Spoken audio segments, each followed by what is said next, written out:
গরিবের মেয়ে যখন বড়লোক বাড়ির বউ। মা, আপনি কি এত রাতে কোথাও বেরোচ্ছেন? হ্যাঁ, ইয়েস, পার্টিতে যাচ্ছি। ও প্লিজ ডোন্ট কল মি মা। আমি না তোমাকে কতবার বলেছি আমাকে মা বলে ডাকবে না, কেমন যেন একটা চিপ চিপ লাগে।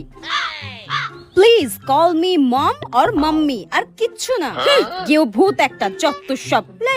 মা, আপনি ফিরে এসে রাতের খাবার খাবেন তো? তাহলে আমি রান্নাটা চাপিয়ে দিই। না না না, আমার জন্য ডিনার বানাতে হবে না, আমি পার্টি থেকে খেয়ে আসবো। আর আজকে রাত্রে তোমাকেও বাড়িতে খাবার দাবার বানাতে হবে না। তুমি একটা কাজ করো, তুমি বাইরে থেকে খাবার অর্ডার করে নাও, ঠিক আছে? হ্যাঁ, অনলাইনে খাবার অর্ডার করতে হবে? কিন্তু মা, আমি তো অনলাইনে খাবার অর্ডার করতে পারি না। হ্যাঁ, তুমি অনলাইনে খাবার অর্ডার করতে পারো না? ও মাই গড, আমার বেটাটা কাকে বিয়ে করেছে?